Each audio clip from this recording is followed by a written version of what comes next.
When I started this podcast 4 years ago, I decided to call it Anxiety Connection because that is exactly what I was hoping it would be. A place where you and I could connect with each other and talk honestly about our anxiety. Because let's face it, for the most part, anxiety is one of those things we're not supposed to talk about. We're taught to hide our feelings of shame and fear and doubt. We're taught to keep those feelings to ourselves. And all the while, we're secretly wondering if maybe there's something wrong with us, or if, in fact, we really are crazy. And what happens when we keep those feelings to ourselves?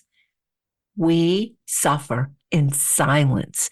We believe that we're the only one who feels this way and that there is nothing we can do about it. But you are not the only one. We are not the only ones who feel this way. There are so many of us who face the daily struggle of anxiety and all its symptoms and complications. And when I thought about this, when I thought about how lonely and tough it is to deal with anxiety on our own, all I could think of was, what if there was a way we could do this together? What if we could come together somehow, share our feelings, support each other, especially through the hard times, and celebrate when things are going well? That was my goal when I recorded the very first episode of our Anxiety Connection.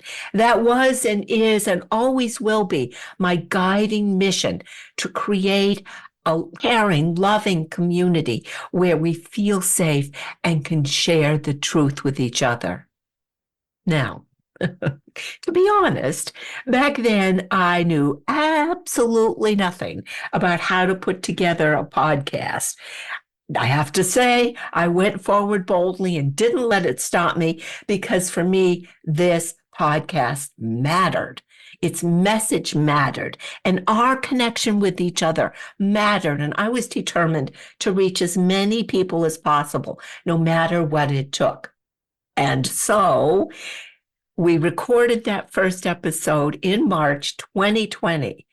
I will never forget how nervous I was sitting in front of this microphone and how afraid I was that no one would listen and no one would care.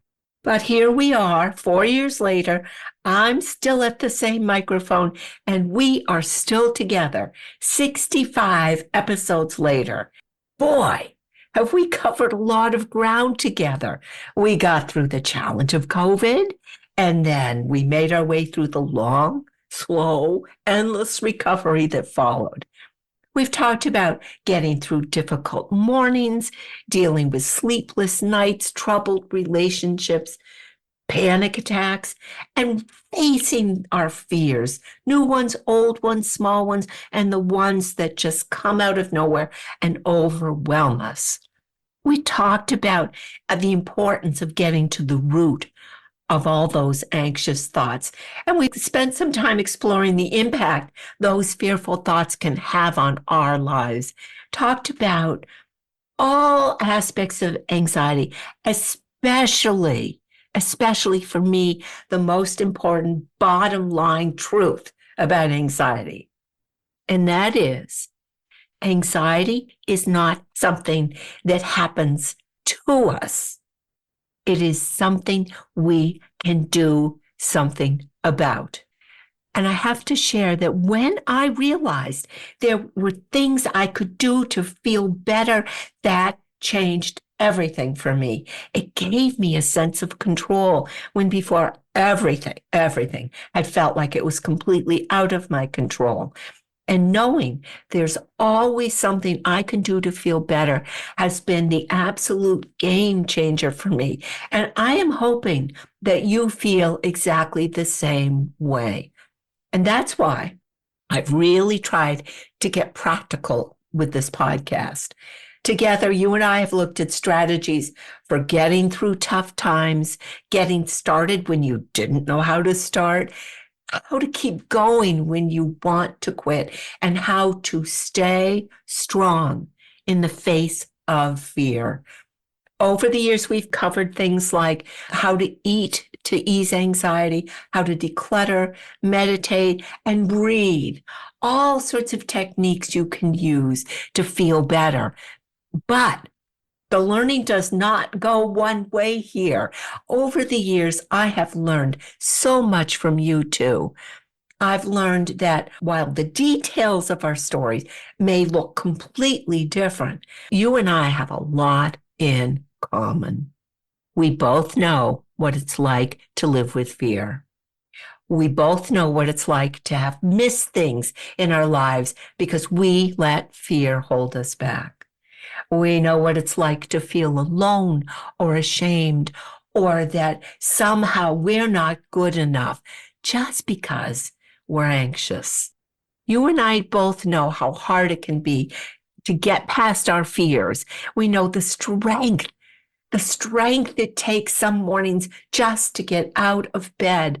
We know that how tough it can be to step on the elevator or pick up that phone and make that call. We both know what it's like to live with that nasty, negative internal voice that judges us, belittles, threatens, shames, and I think bullies us. And I believe you and I may share that same kind of nagging internal negative voice that's always whispering and has been whispering at us for so long. We've actually come to believe that what it's saying is true. But over these years together, I have come to believe that that's not true at all. In fact, the truth is exactly the opposite. I believe that those of us who have anxiety are stronger and braver than the people around us. And why do I believe that? Because we have to be.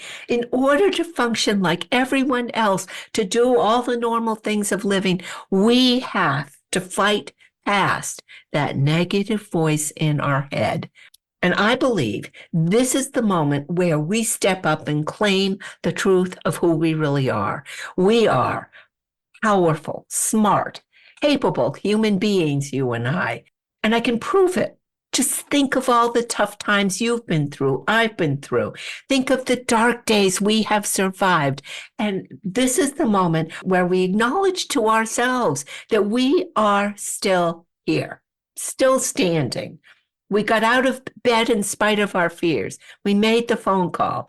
We got through the long, lonely night. We got on the plane, or maybe we didn't get on the plane.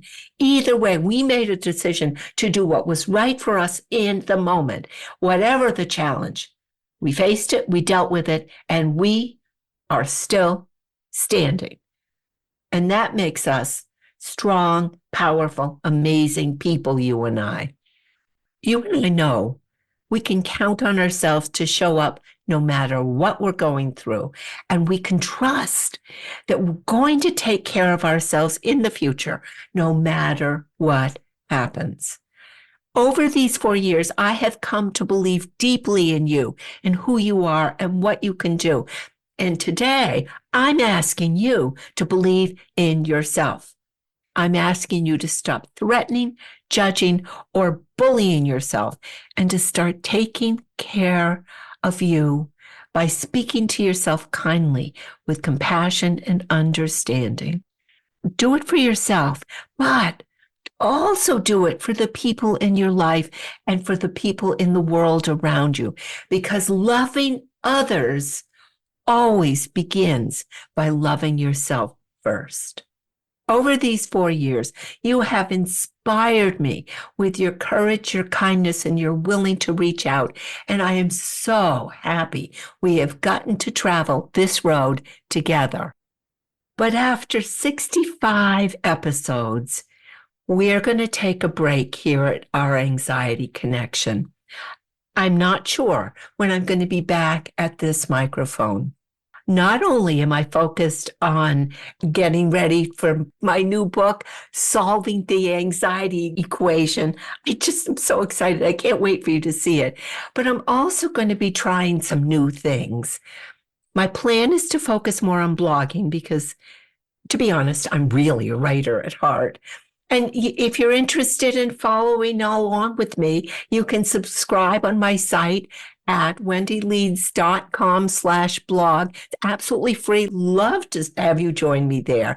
Just in case, I left a link in the show notes so you can just click and go. You don't have to type anything. I also want to do more short videos on YouTube, Facebook, Instagram, and Threads. And you can find me at Wendy Leeds Keeping Calm on each of those platforms. I'll be sharing my very best anxiety techniques in tiny 1-minute clips so you can watch it in a minute and then save the ones that are most useful for you.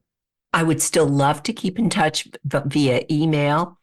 If you want to hear from me on a sort of regular basis, I would be honored to stay in touch. You can subscribe for free at wendyleeds.com/subscribe. Again, the links are in the show notes for you. So this isn't the end of our connection. Our anxiety connection, the one you and I share, is just evolving into the newest phase. Whatever's on the horizon in our anxiety journey, I hope we're going to do it together, you and me, and all of this wonderful community that has assembled over the years. I'm going to close by saying thank you. I do this for you, and I couldn't do it without you. I wish you all the best, always.